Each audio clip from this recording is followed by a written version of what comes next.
Hello students, आपका स्वागत है। आज की क्लास में हम ठोस आकृतियों के पृष्ठीय क्षेत्रफल एवं आयतन का रिवीजन करेंगे। तो ठोस आकृतियों के पृष्ठीय क्षेत्रफल में आपके पास घन, घनाभ, बेलन और गोला, ये चार चीजें आपको पढ़नी है। शंकु आपके सिलेबस से इस साल के लिए हटाया गया है, तो आपको शंकु को नहीं पढ़ना है। और इसमें जो है जनवरी असाइनमेंट के क्वेश्चन में आप देखे होंगे कि जनवरी असाइनमेंट में आपका यही वाला चैप्टर था। तो जनवरी असाइनमेंट के जितने क्वेश्चन है वो भी आप बहुत अच्छे से प्रिपेयर करेंगे। और इसके अलावा जो बाकी जो क्वेश्चन है मैं अभी आपको एक्सप्लेन करवाऊंगी। अगर आप ब्लूप्रिंट में देखे होंगे तो आपका ये जो चैप्टर है वो टोटल 8 नंबर का आएगा, जिसमें से एक क्वेश्चन 1 नंबर का होगा जो ऑब्जेक्टिव टाइप हो सकता है, खालिस्तान या फिर सही गलत है। तो इसके लिए आपको इसके फॉर्मूले को बहुत अच्छी तरीके से समझना होगा। एक क्वेश्चन आएगा 3 नंबर का और एक क्वेश्चन आएगा 4 नंबर का। तो अभी हम पहले तो देखते हैं कि इसमें कौन कौन से फॉर्मूले हैं जो आपको याद रखने होंगे और समझना भी होगा, ताकि आपको 1 मार्क्स का क्वेश्चन तो उसमें कवर होगा ही होगा। उसके अलावा बाकी अगर आप फॉर्मूले को अच्छे से समझे रहेंगे तो फिर जो है आप कोई भी क्वेश्चन आता है बहुत अच्छी तरीके से उसको सॉल्व कर सकते हैं। तो इसमें जो 4 चीजें हम पढ़ने वाले हैं, कौन कौन सी चीजें पढ़ेंगे हम इसमें? घन पढ़ना है, घनाभ पढ़ना है और बेलन पढ़ना है और गोला पढ़ना है। ये 4 चीजें आपको इस चैप्टर में पढ़ना है। और यहाँ से आपके पास 8 नंबर का ये चैप्टर जो है वो आपको देने वाला है। तो सबसे पहले हम देखते हैं कि घन क्या होता है। तो घन का मतलब होता है इस तरीके से आकृति जो है, जैसे आपने लूडो खेला होगा है ना, सांप सीढ़ी वगैरह, तो इस तरीके की जो आकृति होती है उसे हम कहते हैं घन। ये ठोस आकृति होती है। इसमें लंबाई, चौड़ाई और ऊंचाई तीनों आपस में बराबर होती है। यदि इसकी लंबाई a है तो चौड़ाई भी a होगा और ऊंचाई की वैल्यू भी a होती है। तो इस तरीके की आकृति को हम कहते हैं घन। इसके सभी के फॉर्मूले आप ध्यान से देखते जाइए। घन में जो है टोटल आपके पास 6 जो है, यहाँ देखिए आजू बाजू 4 उसके फलक है और ऊपर और नीचे आपके पास 2 फलक और हैं। तो घन में जो फलकों की संख्या होती है, यहाँ से आपके ऑब्जेक्टिव क्वेश्चन बन सकते हैं, इसलिए ध्यान से समझेंगे। फलकों की संख्या या जिसको पृष्ठ की संख्या कहते हैं, टोटल 6 फलक होते हैं। इसके बाद ये जो कॉर्नर पॉइंट आपको दिखाई दे रहा है इसे कहा जाता है शीर्ष। ये तो टोटल आप ऊपर में 4 शीर्ष देख रहे हैं और नीचे 4 शीर्ष देख रहे हैं। तो यहाँ पे टोटल शीर्षों की जो संख्या होती है वो होते हैं शीर्षों की संख्या, ये होती है टोटल 8। ओके, उसके बाद में हम फलक ले लिए, शीर्ष ले लिए। ये जो लाइनें होती हैं तो ये लाइन को कहा जाता है इसमें कोर। तो टोटल आप कितने कोर यहाँ पर देख रहे हैं? तो यहाँ नीचे देखिए 4 कोर नीचे दिखाई देते हैं, 4 कोर ऊपर दिखाई देते हैं और 4 कोर इस तरीके से खड़ी लाइन के ऊपर, खड़ी लाइन के तरीके से हमको दिखाई दे रहा है। तो टोटल यहाँ पे जो कोरों की संख्या है वो है 12। ओके, अब इसके बाद में जो है और एक चीज आता है इसमें विकर्ण। विकर्ण 2 टाइप के होते हैं, एक तो होता है आकाशीय विकर्ण और दूसरा होता है फलकीय विकर्ण। तो विकर्ण जो है आकाशीय भी होता है और दूसरा होता है पृष्ठीय विकर्ण। ठीक है, तो आकाशीय विकर्ण और पृष्ठीय विकर्ण का मतलब क्या है? आकाशीय विकर्ण का मतलब होता है कि यदि आपके पास एक घन बना हुआ है तो उस घन में देखिए यहाँ इस छोर से लेकर के अगर हम यहाँ पर मिलाएंगे तो इस तरीके से जो विकर्ण बनता है उसे कहा जाता है आकाशीय विकर्ण। तो टोटल आपके पास यहाँ 4 आकाशीय विकर्ण बनते हैं। तो आकाशीय विकर्ण होते हैं 4। और पृष्ठीय विकर्ण का मतलब होता है कि घन के हर एक फलक में जो विकर्ण, घन का जो फलक होता है या पृष्ठ होता है वो कैसा होगा? वर्ग के आकार का होगा। और हम जानते हैं वर्ग में टोटल 2 विकर्ण हो सकते हैं। जैसे यहाँ पर ये पहला विकर्ण हुआ, ये दूसरा विकर्ण हुआ।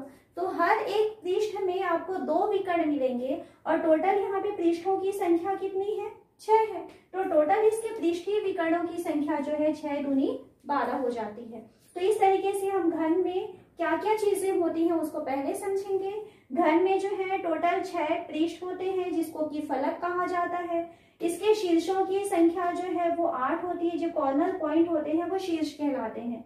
उसके बाद ये जो लाइन आपको दिखाई दे रही है जहाँ पे 2 पृष्ठ मिलते हैं, ऐसी लाइन को कहा जाता है कोर।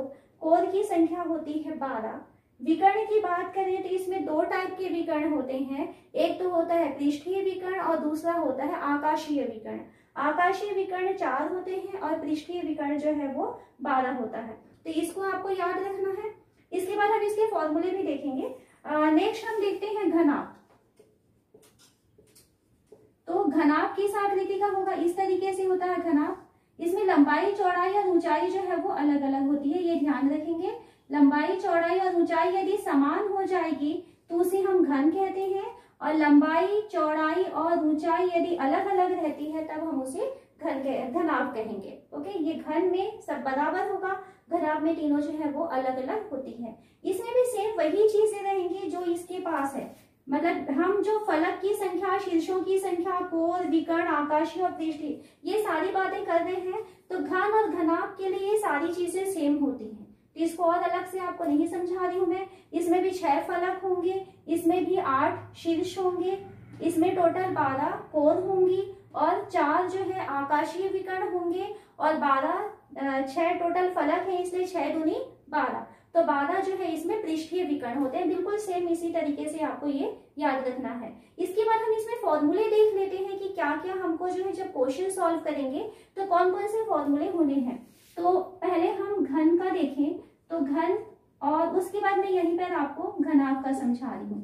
ठीक है, तो घनाभ का हम पहले देख लेते हैं। चलिए, घनाभ में 2 चीजें आपको करना है। एक तो आता है पृष्ठीय क्षेत्रफल।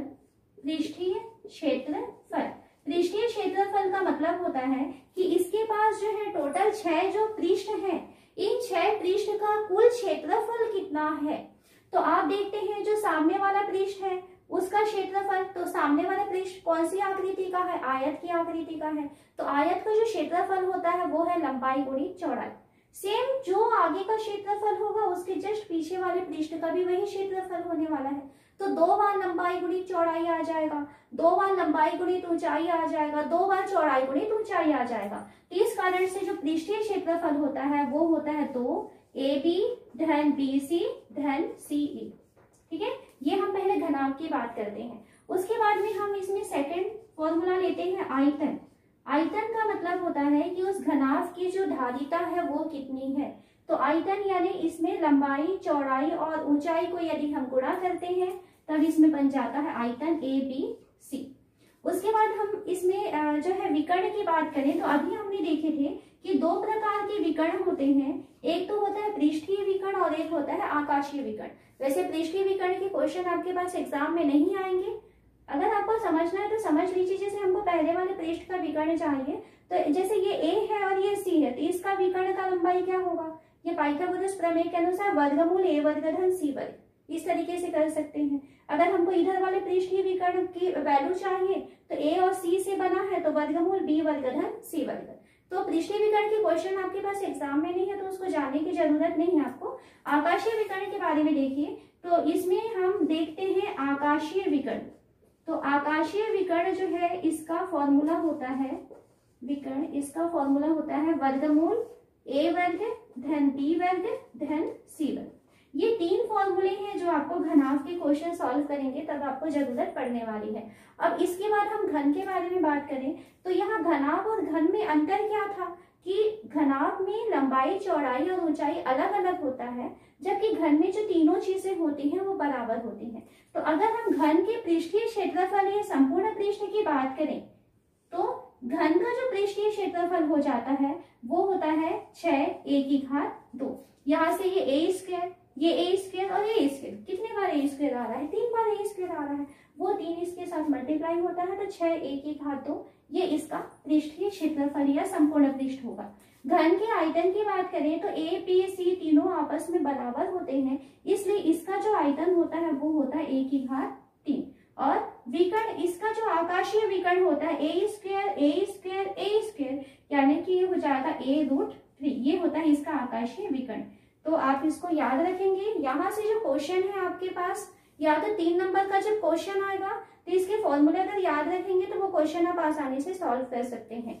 और यहाँ से आपके पास जो 1 मार्क्स का क्वेश्चन आता है ऑब्जेक्टिव, खाली स्थान या फिर सही गलत, तो जब आप इसके कॉन्सेप्ट को समझे रहेंगे तब आप उसको सॉल्व कर पाएंगे, क्योंकि ऑब्जेक्टिव में क्या पूछा जा सकता है, कौन से फॉर्मूले को लिया जा सकता है, उसको हम पहले से नहीं बता सकते। तो आप इसके सारे फॉर्मूले बहुत अच्छी तरीके से समझ करके रखिए। उसके बाद मैं आपको बेलन और गोला इसके बारे में समझाती हूँ, फिर हम क्वेश्चन सॉल्व करेंगे।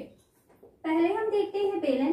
बेलन का मतलब क्या होता है, जैसे हम इस तरीके की आकृति लेते हैं, इस तरीके की आकृति को हम कहते हैं बेलन। ये बेलन हुआ। तो यहाँ पर हम देखते हैं बेलन में जो है आपके पास इस तरीके की जो आकृति है उसमें आधार भी एक वृत्त होता है और उसका जो शीर्ष होता है वह भी एक वृत्त होता है, और बाकी जो इसके चारों तरफ की जो दीवारें होती है वो वक्रीय होती है यानी घूमी हुई होती है। तो इसको और अच्छे से यदि आपको समझना है तो मेन वीडियो बना हुआ है इसका, जिसमें आपको बेलन, गोला, घन, घनाभ ये सारी चीजें समझाई गई हैं, बहुत डिटेल से वहां पर मैं आपको समझाई हुई हूँ। तो उसका जो वीडियो का लिंक है वो डिस्क्रिप्शन बॉक्स में आपको मिल जाएगा, वहां से आप जरूर एक बार देखिए कि किस तरीके से हम क्वेश्चन सॉल्व करते हैं, किस तरीके से हम इसके फॉर्मूले को लाते हैं। ठीक है, एक बार अगर आप वहां पे देखते हैं तो आपको बहुत अच्छे से वो समझ में आएगा। यहाँ पर आपको मैं सिर्फ शॉर्टकट में समझा रही हूँ कि जो बेलन होता है वो इस आकृति का होता है जिसका आधार जो है वो क्या होता है, वृत्ताकार होता है, और इसके जो सतहें होती हैं, जो उसके किनारे वाली जो दीवारें होती हैं वो वक्रीय होती हैं। तो इसमें कौन कौन से फॉर्मूले लगते हैं पहले ये देखें। एक तो होता है इसमें वक्र पृष्ठ, वक्र पृष्ठ यानी जो घुमा वाला जो किनारे वाला हिस्सा है उसके क्षेत्रफल को कहा जाता है वक्र पृष्ठ, ये होता है 2πr/h। दूसरा होता है संपूर्ण पृष्ठ, संपूर्ण पृष्ठ ये होता है 2πr/h + r। और तीसरा होता है आयतन, तो आयतन का फॉर्मूला होता है πr²h। किस तरीके से आया हुआ है आप मेन वीडियो से इसको देख लेंगे, आपको लिंक मिल जाएगा डिस्क्रिप्शन बॉक्स में। ठीक है, अब हम आते हैं गोला। तो गोला आपने जो है इस तरीके से देखे होंगे, जो फुटबॉल होता है, जो बॉल होते हैं, तो इस तरीके की आकृति गोला होता है। वृत्त और गोला में अंतर होता है, ये आप ध्यान रखेंगे। वृत्त जो है वो चपटा यानी कि जैसे मान लीजिए हम एक सिक्का लेते हैं या अगर हम एक पेपर में हम काट के सर्कल बनाते हैं वो वृत्त है। गोला मतलब क्या हुआ, जैसे फुटबॉल है उसमें लंबाई, चौड़ाई, ऊंचाई मतलब एक ठोस आकृति होनी चाहिए, तो उसे कहा जाता है गोला। तो गोले में आपके पास ये केंद्र है, केंद्र से आपको सिर्फ त्रिज्या r ही लेनी होती है। और गोले के लिए आपके पास कौन कौन से फॉर्मूले होंगे, एक तो होता है पृष्ठीय क्षेत्रफल होता है जिसको कि संपूर्ण पृष्ठ कहा जाता है। पृष्ठीय क्षेत्रफल या संपूर्ण पृष्ठ इसका फॉर्मूला होता है 4πr²। गोले में सिर्फ त्रिज्या होती है, h नहीं होता है, उसमें सिर्फ r होगा। और दूसरा होता है आयतन, तो आयतन का फॉर्मूला होता है 4/3πr⁻3। केवल ये दो फॉर्मूले हैं गोले के लिए। और जस्ट इसमें आपके पास आता है अर्धगोला। अर्धगोला का मतलब होता है कि यदि आप गोले को बीच से काट देंगे तो इस तरीके की जो आकृति बनेगी उसे कहा जाता है अर्धगोला। तो अर्धगोले में ये r हुआ और ये इसकी जो गहराई होगी वो भी r ही रहेगी। तो अर्धगोले में भी दो चीजें होती हैं, टोटल यहाँ पे 3 चीजें हो जाएंगी। एक तो होता है इसमें वक्र पृष्ठ, वक्र पृष्ठ का फॉर्मूला जस्ट इसका हाफ हो जाएगा 2πr²।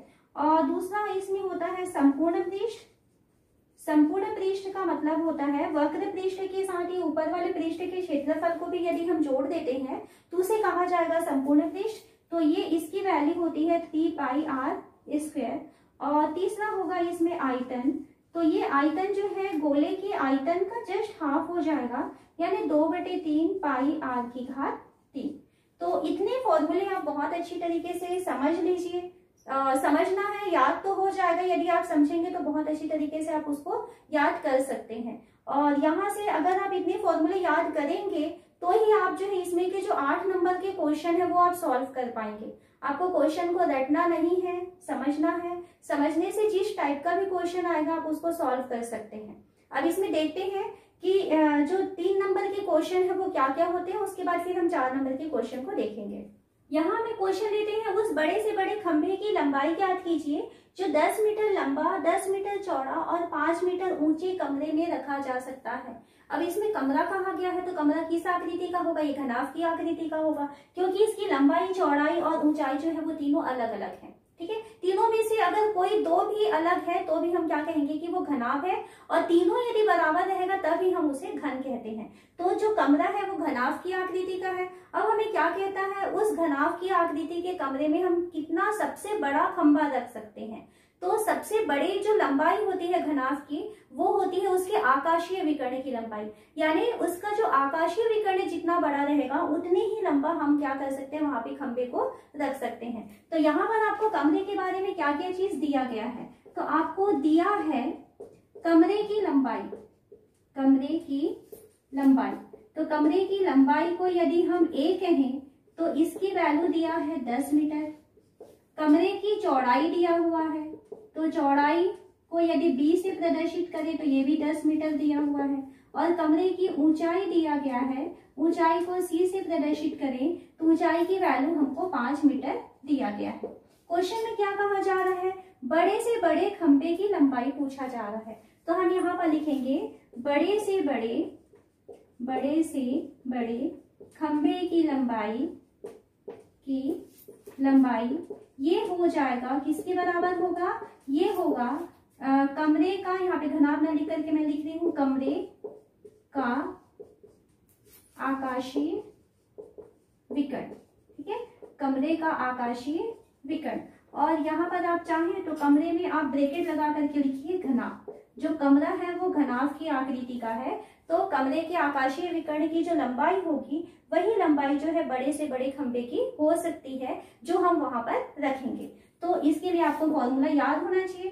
तो आकाशीय विकर्ण का फॉर्मूला होता है √a² + b² + c² = √a का मान है 10 तो 10 की घात 2 धन b का मान है 10 तो 10 की घात 2 धन c का मान है 5 तो ये है 5 की घात 2 बराबर वर्गमूल 10 की घात 2 यानी 100, ये 10 की घात 2 यानी 100, 5 की घात 2 यानी 25। ये हो जाएगा वर्गमूल 225 और 225 का वर्गमूल होता है 15। क्योंकि ये लंबाई है इसलिए हम यहाँ पर लिखेंगे मीटर। तो आंसर लास्ट में आपको पूरा सेंटेंस बनाकर लिखना है। अतः 15 या अतः क्या लिखेंगे, अतः बड़े से बड़े खंभे की लंबाई 15 मीटर है जिसे कि कमरे में रखा जा सकता है। इस तरीके से आप पूरा सेंटेंस के साथ में आंसर को लिखेंगे। सिर्फ इतना ही सॉल्व करके नहीं छोड़ना है, उत्तर को भी आपको पूरा वाक्यों के साथ में लिखना जरूरी होता है। तो इस तरीके से हम इस क्वेश्चन को सॉल्व कर सकते हैं। नेक्स्ट क्वेश्चन है, यदि किसी गोले का आयतन तथा पृष्ठीय क्षेत्रफल बराबर है तो उसकी त्रिज्या ज्ञात कीजिए। आपको क्या कहा जा रहा है, एक गोला है और उस गोले का जितना आयतन है उतना ही उसका पृष्ठीय क्षेत्रफल है। तो हम यहाँ पर मान लेते हैं, माना गोले की त्रिज्या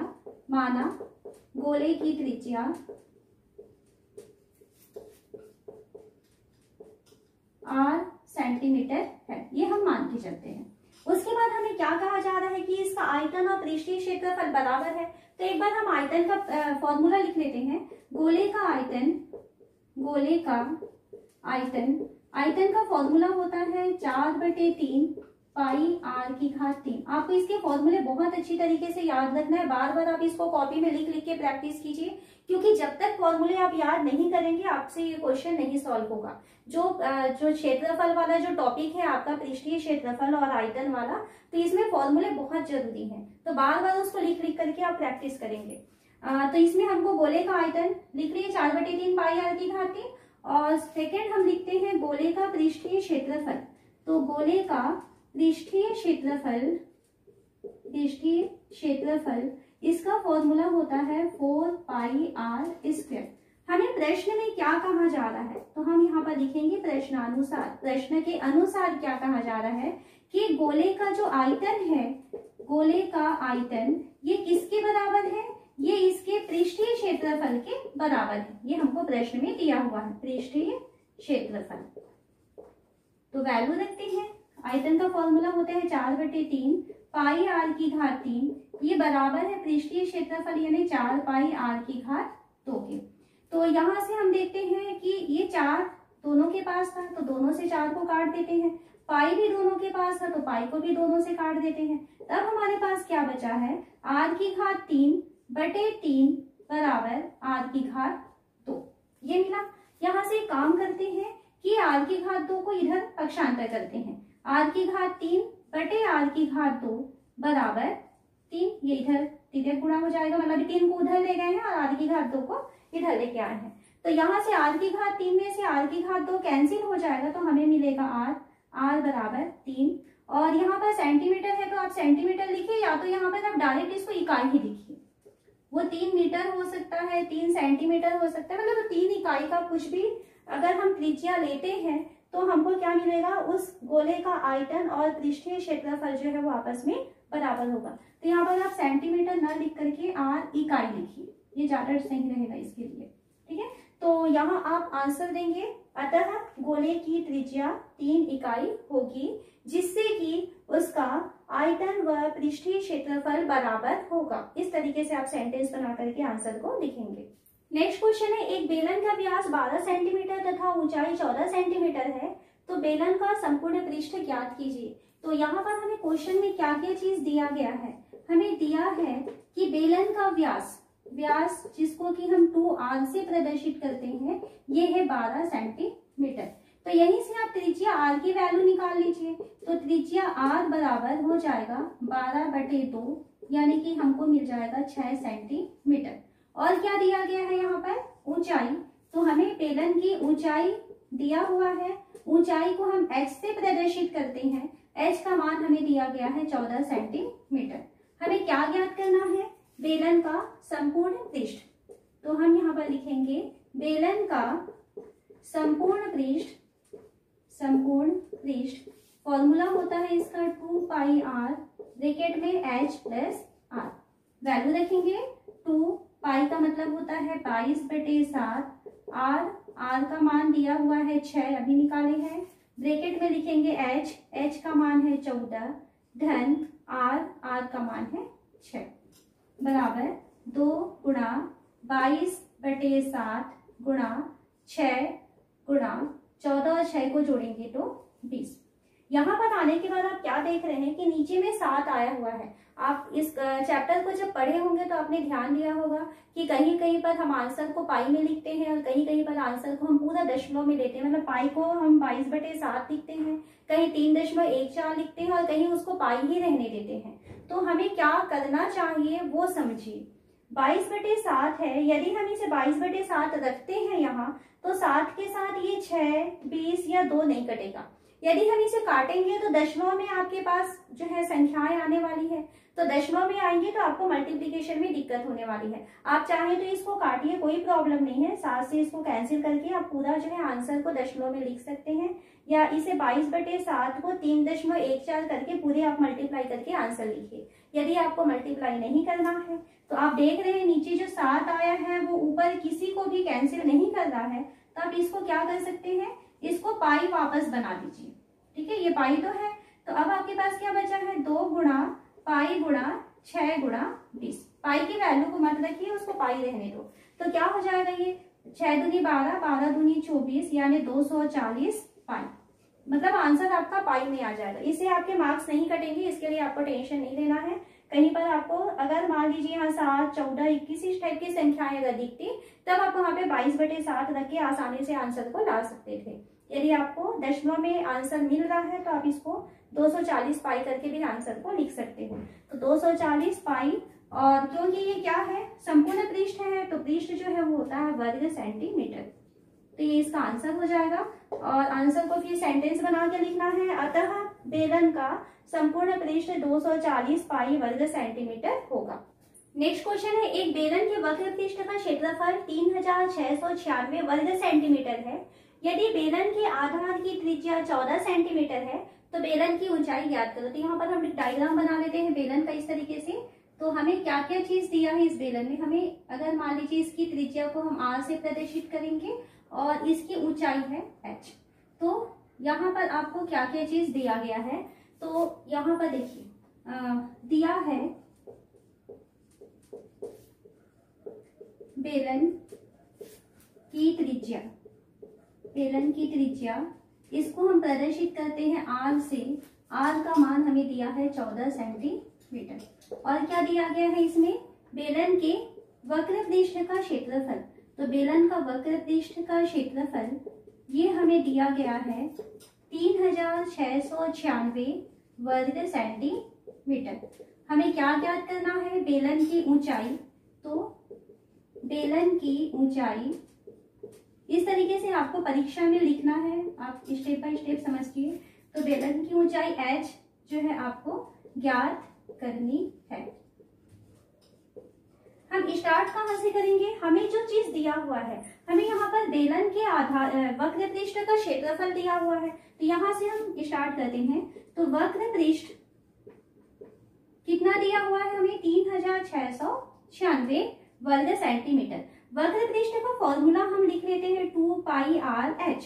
2πr/h का मान हमें दिया हुआ है 3696। तो यहाँ से हमें जो जो चीज मालूम है वो लिख लेते हैं।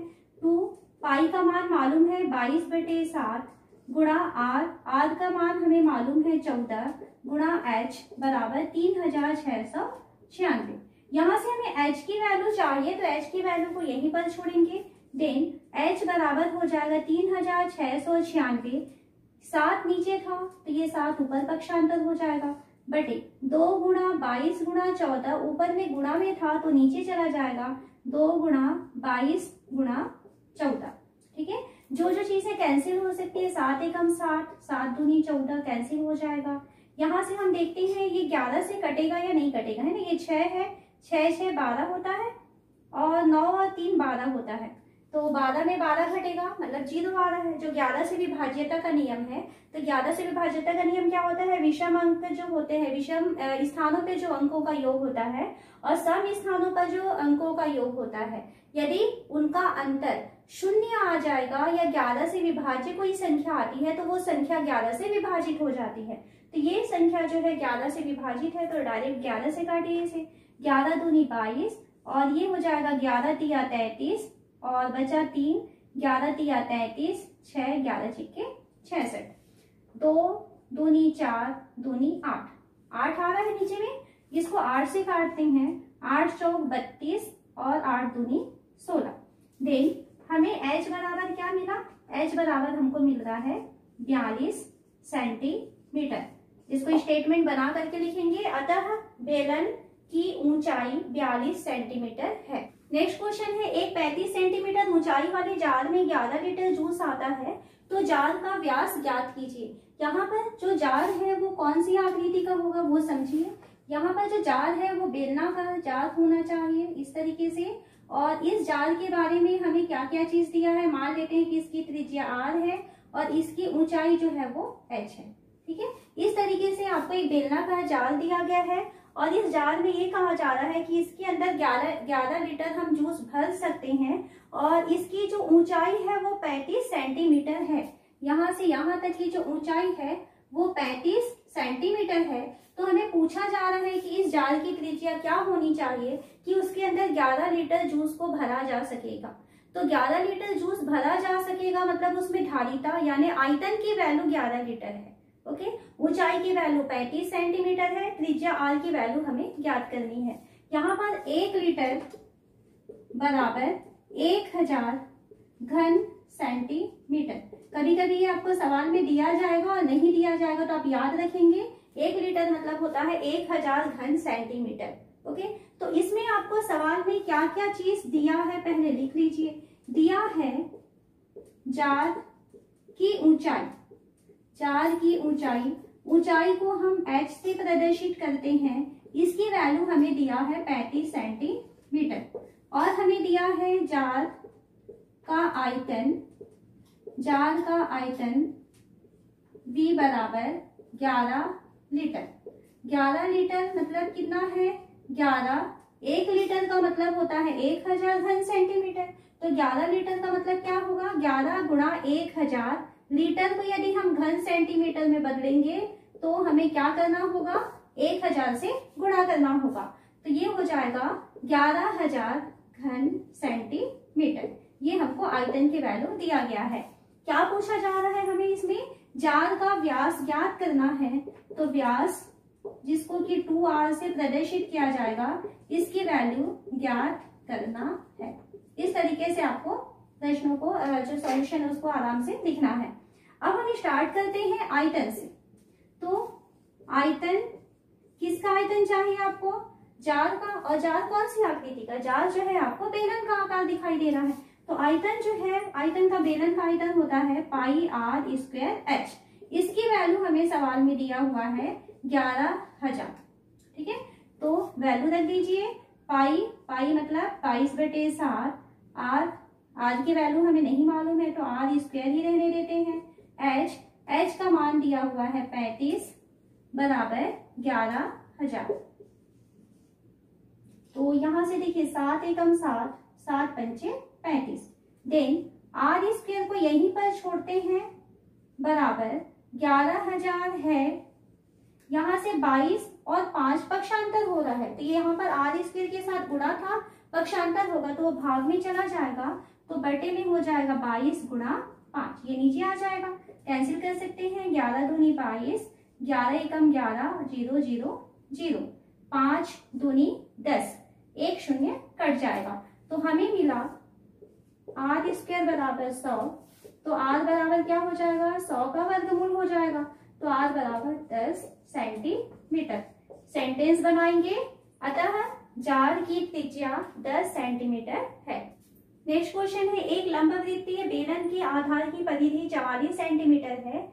यदि बेलन की ऊंचाई 10 सेंटीमीटर है तो बेलन का वक्र पृष्ठ और आयतन ज्ञात करो। तो यहाँ पर आपको बेलन का ही क्वेश्चन ये भी दिया हुआ है और ये 4 नंबर के लायक क्वेश्चन है, ध्यान से समझिएगा इसे। इस तरीके से हम बेलन बनाएंगे, ये त्रिज्या r हो गई और ये ऊंचाई h हो गई, ठीक है। यहाँ से यहाँ तक की ऊंचाई जो है वो h है। तो इसमें आपको क्या क्या चीज दिया गया है पहले ये देखते हैं। तो दिया है, क्या दिया है, आधार की परिधि 44 सेंटीमीटर और ऊंचाई है 10 सेंटीमीटर। तो हम पहले ऊंचाई को लिखेंगे, बेलन की ऊंचाई जो है वो है 10 सेंटीमीटर। बेलन की ऊंचाई करके आप यहाँ पर h लिखेंगे ब्रैकेट में, h बराबर 10 सेंटीमीटर। और क्या दिया है, आधार की परिधि बराबर हमें दिया हुआ है 44 सेंटीमीटर। हमें यहाँ पर बेलन की त्रिज्या नहीं मालूम है तो हम मान लेते हैं, माना बेलन की त्रिज्या r सेंटीमीटर है, ठीक है। क्योंकि त्रिज्या और ऊंचाई दोनों चीजें मालूम रहेगी तभी हम इसमें फॉर्मूले को लिख सकते हैं। अब हम स्टार्ट कहाँ से करेंगे, आधार की परिधि आपको कितना दिया है, 44 सेंटीमीटर। तो हमें दिया है आधार की परिधि बराबर 44 सेंटीमीटर। अब बेलन का जो आधार है यहाँ पर देख सकते हैं, बेलन का जो आधार है वो कैसा होगा, वृत्ताकार होगा। अब इस वृत्ताकार की आपको क्या कहा जा रहा है, परिधि कहा जा रहा है। तो इसकी परिधि होती है 2 पाई r, वृत्त की परिधि 2 पाई r और वृत्त का क्षेत्रफल होता है पाई r की घात 2, ठीक है। तो यहाँ पर हमें परिधि के बारे में बताया गया है कि वो 44 सेंटीमीटर है। तो परिधि में फॉर्मूले में लिखते हैं 2 पाई r बराबर 44। जो वैल्यू मालूम है रख दीजिए, 2 पाई की वैल्यू मालूम है हमें 22/7, r नहीं मालूम है तो r रहने देते हैं, इसकी वैल्यू हो गई 44।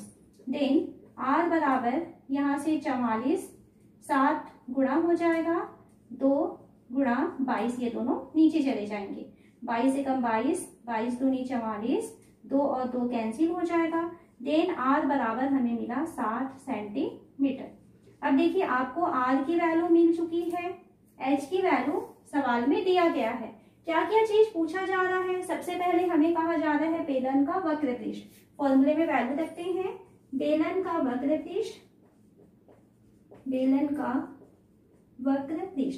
पृष्ठ का फॉर्मूला होता है 2 पाई r h इक्वल टू 2 पाई की वैल्यू 22/7, r की वैल्यू अभी निकाले हैं 7, h की वैल्यू हमें दिया है सवाल में 10।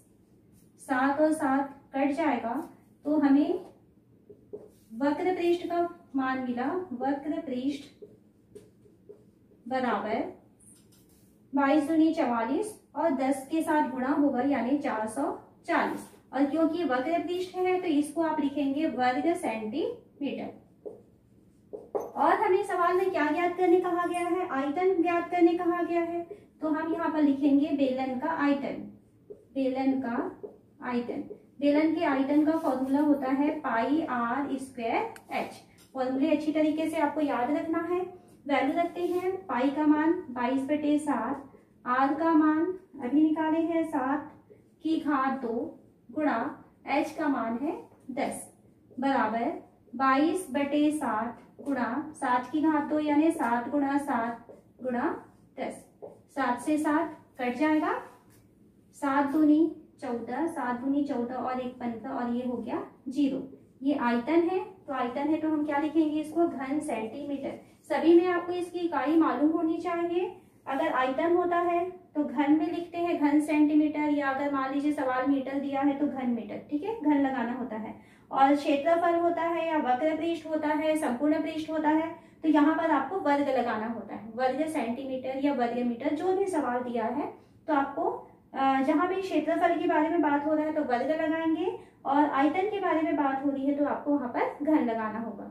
नेक्स्ट क्वेश्चन है, यदि गोले का व्यास 12 सेंटीमीटर है तो गोले का पृष्ठीय क्षेत्रफल तथा आयतन ज्ञात कीजिए। तो यहाँ पर आपको क्या चीज दिया गया है, पहले इसको लिख लीजिए आप। तो हमें दिया है, क्या दिया है, गोले का व्यास, गोले का व्यास। तो व्यास को हम लिखते हैं 2r, इसका मान हमें दिया है 12 सेंटीमीटर। तो यहाँ से हम गोले की त्रिज्या निकाल लेते हैं। तो त्रिज्या की वैल्यू क्या होती है, व्यास बटे 2। तो ये हो जाएगा 12 बटे 2, यानी हमको मिल गया 6 सेंटीमीटर। तो त्रिज्या r की वैल्यू हमें मिला है 6 सेंटीमीटर। क्या ज्ञात करना है हमको, यहाँ पर गोले का पृष्ठीय क्षेत्रफल ज्ञात करना है और आयतन ज्ञात करना है। तो गोले के पृष्ठीय क्षेत्रफल का फॉर्मूला लिखते हैं। गोले का पृष्ठीय क्षेत्रफल बराबर होता है 4 पाई r स्क्वायर। वैल्यू लिखेंगे, 4 पाई का मान होता है 22 बटे 7, r की वैल्यू अभी निकाले हैं 6, तो ये हो जाएगा 6 की घात 2। फिर से वही सिचुएशन आ रही है, आप देख रहे होंगे कि नीचे 7 आया हुआ है, लेकिन ऊपर ये 6, और अगर 2 बार इसे गुणा करेंगे तो 36 हो जाएगा, और ये 4 है, यानी ये 7 के साथ कोई भी चीज नहीं कट रही है। तो यहाँ पर जो हम 22 बटे 7 लिखे हुए हैं, इसको वापस से आप पाई बना दीजिए, ठीक है। तो ये हो गया 4 गुणा 36, और 22 बटे 7 को आप पाई रहने दें, ठीक है, उसको सॉल्व करने की जरूरत नहीं है।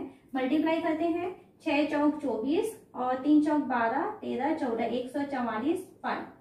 अगर आप चाहें तो 22 बटे 7 को आप 3.14 लगा करके इसके साथ मल्टीप्लाई करेंगे और लिख सकते हैं। तो वहां पर आपको मल्टीप्लाई करेंगे तो आपको वहां से गलती होने के चांसेस है, इस कारण से इसको आप पाई ही रहने दीजिए, क्योंकि ऊपर नीचे से कोई भी संख्या यहाँ पर नहीं कट रही है। तो ये आपका हो गया क्षेत्रफल है, तो आप इसमें क्या लगाएंगे, वर्ग लगाएंगे, तो ये हो जाएगा वर्ग सेंटीमीटर। ये फर्स्ट आंसर कंप्लीट हो गया। सेकंड हमें इसमें कहा गया है आयतन, तो हमको फॉर्मूला लेना है गोले का आयतन। तो गोले का आयतन फॉर्मूला होता है 4 बटे 3 पाई r की घात 3। वैल्यू रखिए 4 बटे 3 गुणा पाई, यहाँ पर भी r की वैल्यू 6 मिल रहा है तो पाई को पाई रहने देते हैं, पाई गुणा r यानी है 6 की घात 3। तो यहाँ से हो गया 4 बटे 3 गुणा पाई गुणा 6 गुणा 6 गुणा 6। ये 3 कटने वाला है, 3 दूनी 6, तो आप इसमें मल्टीप्लाई करने वाले हैं 6 गुणा 6 गुणा 2 गुणा 4, तो 4 दूनी 8, 8 का गुणा होगा 36 के साथ। तो मल्टीप्लाई करते हैं 36 के साथ 8 का गुणा होगा, 8 छिके 48, 4 8 दिया 24, 24 4 88। तो हमको ये मिलने वाला है बराबर 288 पाई। और क्योंकि ये आयतन है तो आप यहाँ क्या लिखेंगे, घन सेंटीमीटर। तो इस तरीके से यहाँ पर आपको गोले का पृष्ठीय क्षेत्रफल मिल जाता है 144 वर्ग सेंटीमीटर, और गोले का आयतन मिलता है 288 पाई घन सेंटीमीटर। नेक्स्ट क्वेश्चन है, लोहे की 3 गोलियों को जिनकी त्रिज्याएं 6 सेंटीमीटर, 8 सेंटीमीटर और 10 सेंटीमीटर है को पिघलाकर एक बड़ा ठोस गोला बनाया जाता है। बनाए गए ठोस गोले की या बड़े गोले की हमको यहाँ पर त्रिज्या ज्ञात करनी है। सवाल में आपको क्या दिया गया है, 3 छोटे गोले हैं। ये पहला गोला है जिसकी त्रिज्या 6 सेंटीमीटर है, दूसरा गोला है जिसकी त्रिज्या 8 सेंटीमीटर है, और तीसरा गोला है जिसकी त्रिज्या जो है वो 10 सेंटीमीटर है। इन तीनों गोलों को एक साथ पिघला दिया गया और एक बड़ा सा गोला बनाया गया, इन तीनों को जोड़ करके एक बड़ा गोला बनाया गया। तो हमें पूछा जा रहा है कि इस बड़े गोले की त्रिज्या कितनी होगी। तो हम मान लेते हैं कि बड़े गोले की जो त्रिज्या है वो 8 सेंटीमीटर होगी। तो यहाँ पर आपको क्या दिया गया है, दिया है जो 3 छोटे गोले दिए गए हैं, तो गोलियों की त्रिज्या इस तरीके से लिखते हैं, गोलियों की त्रिज्या। तो अगर हम पहले गोली की त्रिज्या को R1 कहें तो R1 की वैल्यू 6 सेंटीमीटर दिया है, दूसरी गोली की त्रिज्या को R2 कहें तो इसकी वैल्यू 8 सेंटीमीटर दिया है, और तीसरे गोले की त्रिज्या को R3 कहें तो इसकी वैल्यू 10 सेंटीमीटर दिया गया है। हमें पूछा जा रहा है कि नए गोले की त्रिज्या ज्ञात कीजिए। तो हम यहाँ पर लिखते हैं कि नए गोले की त्रिज्या बराबर, इसको हम मान लेते हैं कैपिटल R सेंटीमीटर। ठीक है, आपको यहाँ पर जो है 3 छोटे गोलियों को पिघलाकर बड़ा गोला बनाया जा रहा है, यानी यहाँ पर क्या चीज जो है वो सेम रहेगा। तो इन तीनों छोटी गोलियों का जो आयतन होगा उसी आयतन से हम एक बड़ा गोला तैयार किए हैं। तो यहाँ तीनों के आयतनों को यदि हम जोड़ देते हैं तो वो क्या होगा, बड़े गोले के आयतन के बराबर हो जाएगा। तो एक बार हम यहाँ पर आयतन का, गोले के आयतन का फॉर्मूला लिख लेते हैं क्योंकि हमको यूज करना है। तो गोले का आयतन बराबर, हम क्या जानते हैं इसका फॉर्मूला, यहाँ पर सूत्र लिख लीजिए। सूत्र होता है गोले का आयतन बराबर 4/3 पाई r की घात 3। इस फॉर्मूले का हम यूज करेंगे। तो हम लिखेंगे बड़े गोले का आयतन बराबर क्या होगा, 3 छोटे गोलों का आयतन। इस तरीके से लिखेंगे गोलों का आयतन। इन तीनों के आयतन को यदि हम जोड़ देते हैं तो हमें बड़े गोले का आयतन मिल जाएगा। तो बड़े गोले का आयतन 4/3 पाई कैपिटल R की घात 3 बराबर, पहले गोले के आयतन को लिखेंगे 4/3 पाई स्मॉल r1 की घात 3 हो जाएगा, धन ये हो जाएगा 4/3 पाई r2 की घात 3 धन 4/3 पाई r3 की घात 3। तो ये हमें मिला 4/3 पाई कैपिटल R की घात 3 बराबर, इन सब में से हम 4/3 पाई को कॉमन निकाल देंगे तो हमें मिलेगा R1 की घात 3 धन R2 की घात 3 धन R3 की घात 3। ठीक है, तो 4/3 और 4/3 दोनों तरफ से कैंसिल हो जाएगा, पाई और पाई भी दोनों तरफ से कैंसिल हो जाएगा।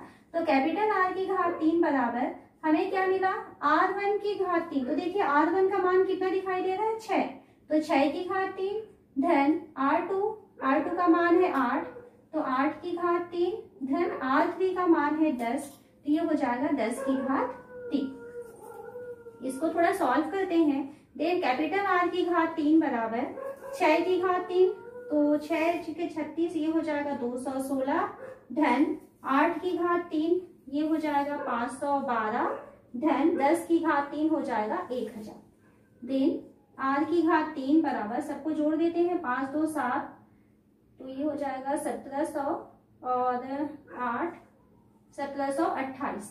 देन R की घात 3 बराबर, अब 1728 को हम गुणनखंड करेंगे और उसके बाद उसमें 3 3 की जोड़ी बनाते हैं और देखते हैं कि उसका घनमूल क्या मिलता है।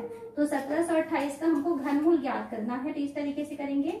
1728 2 से भाग जाएगा, 2 8 16, 2 6 12, 2 चौक 8, फिर 2 से जाएगा, 2 चौक 8, 2 तिया 6, 2 दूनी 4, 2 दूनी 4, 2 एकम 2, 2 6 12, 2 8 हो गया, 2 पंचे 10, फिर 2 से जाएगा 27 बार, 3 निया 27, 3 तिया 9 और 3 एका 3।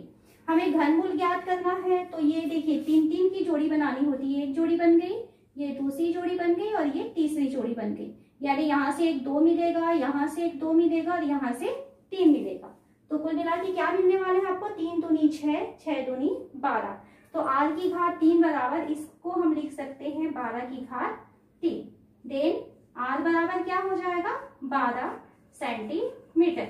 तो आपको आंसर को स्टेटमेंट बना के लिखना है, अतः बड़े गोले की त्रिज्या 12 सेंटीमीटर होगी। नेक्स्ट क्वेश्चन है, 2 सेंटीमीटर त्रिज्या वाली 21 गोलियों को पिघलाकर एक बड़ा गोला बनाया जाता है, इस नए गोले का आयतन ज्ञात कीजिए। तो यहाँ पर क्या कहा जा रहा है, 21 छोटी छोटी गोलियां हैं, इस तरीके से टोटल आपके पास 21 गोलियां दी गई हैं। इन 21 गोलियों को मिला करके जो है एक बड़ा गोला बनाया जाता है। तो बड़े गोले का आयतन क्या होगा, ये हमको पूछा जा रहा है। तो हमें यहाँ पर क्या दिया है, तो हमें दिया है गोली की त्रिज्या बराबर, इसको स्मॉल r से प्रदर्शित करें, इसकी वैल्यू दिया गया है 2 सेंटीमीटर और प्रश्न के अनुसार हमें कहता है कि बड़े गोले का आयतन क्या होगा। तो बड़े गोले की त्रिज्या को हम कैपिटल R मान लेते हैं। तो माना बड़े गोले की त्रिज्या बराबर कैपिटल R सेंटीमीटर है। प्रश्न के अनुसार हमें क्या पूछा जा रहा है, बड़े गोले का आयतन। तो हम लिखेंगे बड़े गोले का आयतन, क्योंकि ये 21 गोलियों से मिला करके बनाया जा रहा है, तो बड़े गोले का आयतन बराबर होगा 21 गोलियों का आयतन, क्योंकि आयतन जो है वो दोनों में सेम रहेगा। बराबर 21, गोले का आयतन क्या होता है 4/3 पाई r की घात 3 इक्वल टू 21 गुणा 4/3 गुणा पाई का मान होगा 22/7 गुणा r का मान यहाँ पर हमें दिया है 2 सेंटीमीटर, तो ये हो जाएगा 2 की घात 3। तो यहाँ से हम देखते हैं 7 एकम 7, 7 या 21 कटेगा, 3 और 3 भी आपस में कट जाएगा। तो अब हमें मिला है 4 गुणा 22 गुणा 2 की घात 3 यानी कि 8। तो इसको गुणा करते हैं, 22 चौक 88, 88 का गुणा हम 8 से करते हैं, 8 अट्ठे 64, 6 8 अट्ठे 64, 6 70। ठीक है, तो कितना आ रहा है 704। और क्योंकि ये आयतन है और ये सेंटीमीटर में दिया है, इसलिए हम यहाँ पर लिखेंगे घन सेंटीमीटर। तो इस तरीके से यहाँ पर इस चैप्टर के जितने इंपॉर्टेंट क्वेश्चन थे वे सारे इंपॉर्टेंट क्वेश्चन हम देख चुके हैं। इसके अलावा जनवरी असाइनमेंट के लिए जो वीडियो बना हुआ है उस वीडियो से भी आप और भी क्वेश्चन को देखेंगे और बहुत अच्छी तरीके से आप इस चैप्टर की तैयारी करेंगे। यदि आप हमारे चैनल में नए हैं तो आप हमारे चैनल को सब्सक्राइब करिए और बेल आइकॉन को आप हमेशा ऑल पर रखेंगे, जिससे कि आगे की जो वीडियो है आपको वो समय पर मिल जाएगा। और साथ ही साथ इस वीडियो को आप ज्यादा से ज्यादा अपने दोस्तों को भी शेयर कीजिए। और आपको आज का ये वीडियो कैसा लगा प्लीज मुझे आप कमेंट बॉक्स में भी बताइए।